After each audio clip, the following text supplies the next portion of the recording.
আজকে ছিল মেয়ের স্কুলে পিটিএ, ওই জন্য সকাল সকাল রেডি হয়ে চলে গেছিলাম স্কুলে। আমার শরীরটা একটু বেশিই খারাপ, অনেক ঠান্ডা লেগে গেছে।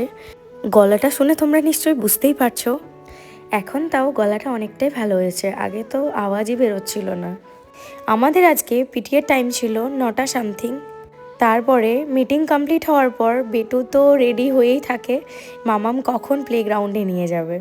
সত্যি কথা বলতে শুধু বেটু না, প্রত্যেকটা বাচ্চাই যেন ওয়েট করে থাকে কখন একটু খেলতে পাবো, কখন পিটিএ শেষ হবে আর তারপর সবাই খেলতে যাবে একটু প্লেগ্রাউন্ডে। এখনকার বেবিরা সবসময় ঘরেই বন্দি থাকে, পড়াশোনা এটা ওটা নিয়ে আর বেরোতেই পায় না, সেরকম খেলার তো টাইমই পায় না।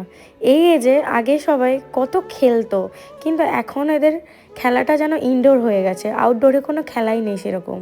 তাই জন্য এরকম স্কুলে একটু একটু খেলতে পেলে ওরা যেন ভীষণ হ্যাপি হয়ে যায়।